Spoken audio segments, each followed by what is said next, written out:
जय श्री राम दोस्तों, आपका हमारे इस प्यारी सी कहानी में हार्दिक स्वागत है। हम आपके लिए रोज एक नई कहानी लेकर आते हैं। प्लीज दोस्तों हमारे चैनल को लाइक, शेयर, कमेंट और सब्सक्राइब अवश्य करें।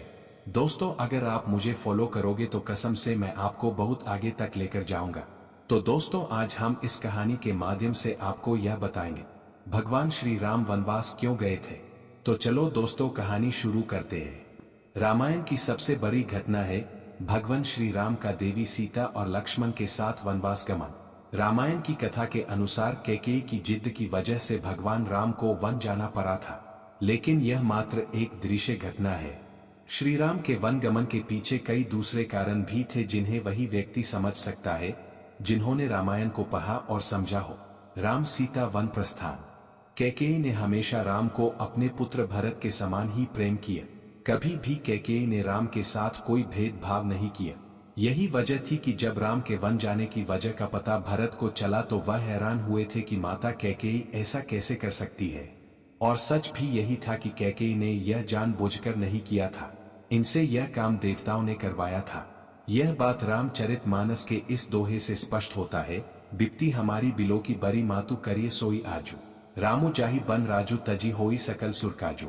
मंथरा कैकेयी। रामायण। भगवान राम का जन्म रावण वध करने के उद्देश्य से हुआ था। अगर राम राजा बन जाते तो देवी सीता का हरण और इसके बाद रावण वध का उद्देश्य अधूरा रह जाता। इसलिए देवताओं के अनुरोध पर देवी सरस्वती कैकेयी की दासी मंथरा की मति फेर देती है। मंथरा आकर कैकेयी का कान भरना शुरू कर देती है कि राम अगर राजा बन गए तो कौशल्या का प्रभाव बढ़ जाएगा, इसलिए भरत को राजा बनवाने के लिए तुम्हें हठ करना चाहिए। मंथरा की जुबान से देवी सरस्वती बोल रही थी, इसलिए मंथरा की बातें कैकेयी की मति को फेरने के लिए काफी था। कैकेयी ने सुत को कोप भवन में बंद कर लिया। राजा दशरथ जब कैकेयी को मनाने पहुंचे तो कैकेयी ने भरत को राजा और राम को 14 वर्ष का वनवास का वचन मांग लिया। इस तरह भगवान राम को वनवास जाना पड़ा। नारद, विष्णु भगवान। इसके अलावा जो कारण है उसका संबंध एक शाप से है। नारद मुनि के मन में एक सुंदर कन्या को देखकर विवाह की इच्छा जगी। नारद मुनि नारायण के पास पहुंचे और हरि जैसी छवि मांगी। हरि का मतलब विष्णु भी होता है, वानर भी। भगवान ने नारद को वानर मुख दे दिया, इस कारण से नारद मुनि का विवाह नहीं हो पाए। क्रोधित होकर नारद मुनि ने भगवान विष्णु को शाप दे दिया कि आपको देवी लक्ष्मी का वियोग सहना पड़ेगा और वानर की सहायता से ही आपका पुनः मिलन होगा। इस शाप के कारण राम सीता का वियोग होना था, इसलिए भी राम को वनवास जाना पड़ा। राम शबरी। पांचवां और सबसे बड़ा कारण स्वयं भगवान श्री राम है। तुलसीदास जी ने रामचरितमानस में लिखा है, होई ही सोई जो राम रचि राखा, यानी भगवान राम की इच्छा के बिना कुछ भी नहीं होता।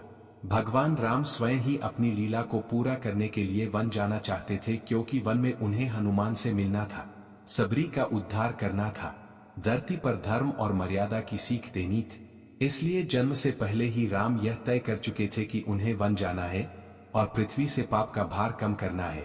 अमरकंटक से पंचवटी। अमरकंटक के बाद श्री राम, लक्ष्मण और सीता पंचवटी की ओर चल दिए थे।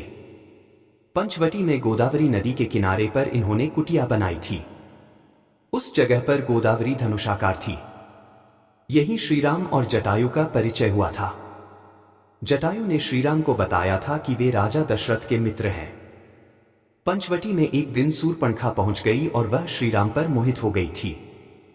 उसने श्रीराम से विवाह करने की बात कही तो श्रीराम ने मना कर दिया। इसके बाद सूर्पणखा लक्ष्मण के पास पहुंची थी। लक्ष्मण ने भी विवाह के लिए मना कर दिया तो सूर्पणखा सीता को मारने के लिए आगे बढ़ी तो लक्ष्मण ने उसकी नाक काट दी। सूर्पणखा वहां से खरदूषण के पास पहुंची। खरदूषण पंचवटी क्षेत्र में रह रहे थे। खरदूषण श्रीराम, लक्ष्मण को मारने पहुंच गए। श्रीराम लक्ष्मण ने उनका वध कर दिया।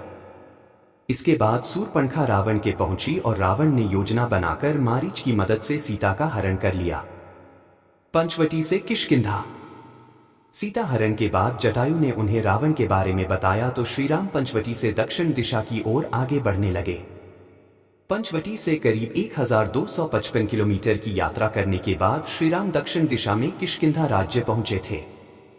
उस समय किष्किंधा रामेश्वरम से करीब 25 किलोमीटर दूर ऋषिमुख पर्वत पर स्थित थी। हनुमान जी ने श्री राम ने पहली मुलाकात में पूछा था कि आप पंपा नदी किनारे क्यों घूम रहे हैं।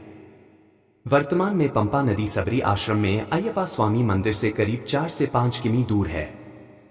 इससे स्पष्ट है कि किष्किंधा नगरी दक्षिण दिशा में पंपा नदी के पास ही थी। किष्किंधा से लंका। किष्किंधा में श्री राम ने बाली को मारकर सुग्रीव को राजा बना दिया था। इसके बाद सुग्रीव ने चारों दिशाओं में सीता की खोज में वानर सेना भेजी थी। दक्षिण दिशा में हनुमान जी, अंगद, जामवंत, नलनील आदि वानरों को भेजा था। दक्षिणा दिशा में हनुमान जी की भेंट संपाति नाम की गीत से हुई। संपाति ने इन्हें सीता के बारे में बताया कि सीता समुद्र में 100 योजन दूर स्थित लंका में है। हनुमान जी लंका पहुंचते हैं और सीता की खोज करके श्रीराम के पास किष्किंधा आते हैं। इसके बाद श्रीराम वानर सेना के साथ दक्षिण दिशा में समुद्र तट पर पहुंचते हैं। यहां नलनील की मदद से समुद्र पर पुल बांधकर श्रीराम पूरी वानर सेना के साथ लंका पहुंच जाते हैं। लंका में श्रीराम ने रावण का वध करके सीता को मुक्त कराया। इसके बाद श्रीराम पुष्पक विमान से अयोध्या लौट आते हैं।